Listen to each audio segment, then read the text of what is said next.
Une solution négociée. Solidarité avec la population ukrainienne. Nous savons que la guerre, entreprise de mort et de destruction, n'apportera aucune solution aux problèmes posés.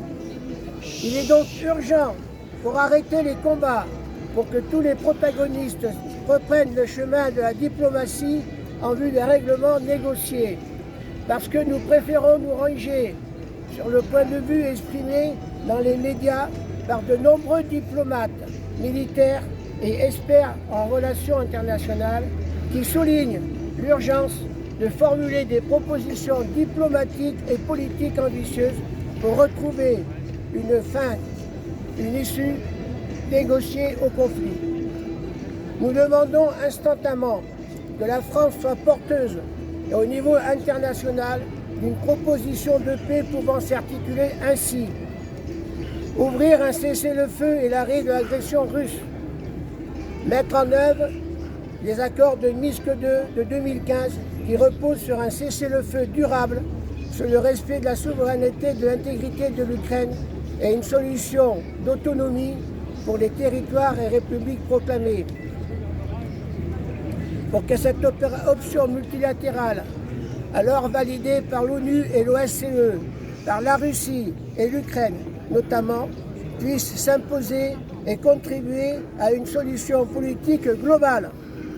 Il est nécessaire que l'Ukraine obtienne le statut de sécurité collective, d'indépendance et de neutralité qui soit lui-même garanti par l'ONU et en particulier par le Conseil de sécurité des Nations Unies. Une solution de ce type constituerait un pas positif dans un processus de négociation qui doit désormais s'inscrire dans le cadre de l'ONU, dans le respect des buts et des principes de sa charte. Que soit envisagée la mise en place d'une force d'interpellation des Nations Unies et le développement d'une aide humanitaire d'urgence en faveur de la population ukrainienne et des réfugiés fuyant l'Ukraine. Il est encore possible de rompre l'engrenage fatal de la guerre. Les nombreuses manifestations à travers le monde, comme ici ce matin, mais y compris en Russie, et cela malgré la répression, montrent que les opinions publiques se mobilisent massivement en faveur d'une solution diplomatique et politique. La France doit prendre des initiatives nécessaires pour réunir l'ensemble des pays européens et entamer d'urgence la négociation d'un traité de paix et de sécurité commune en Europe dans l'esprit de l'acte final de la conférence d'Helsinki sur la sécurité et la coopération en Europe. Et cela, bien sûr, incluant des mesures de confiance permettant le retrait de la France de l'OTAN et à terme la dissolution de celle-ci.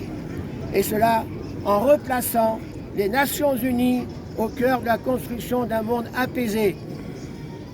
Nous réaffirmons avec insistance que la nécessité d'une réduction des dépenses d'armement qui a doublé en 20 ans au plan mondial, de la mise en œuvre du traité sur l'interdiction des armes nucléaires, car aujourd'hui c'est une menace qui est brandie, avec l'entrée en vigueur du TIAN en janvier 2021.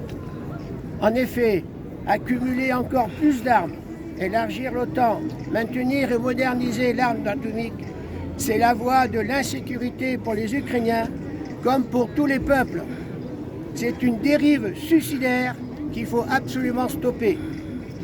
Plus que jamais, le droit international et la résolution des conflits par la négociation, tels qu'ils sont définis par la Charte des Nations Unies, doivent se substituer aux solutions guerrières qui n'apportent que des destructions, souffrances des humains.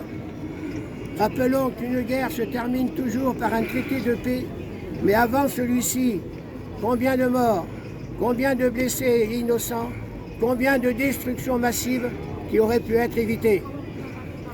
Les priorités pour le peuple, pour les peuples et l'avenir de l'humanité se nomment paix, préservation de l'environnement, justice sociale, réalisation des droits humains, désarmement et notamment et légèrement le nucléaire. Je dis oui Il faut mettre en œuvre la Charte des Nations Unies et les résolutions de l'ONU sur la culture de paix et sur les objectifs de développement durable. Je vous remercie.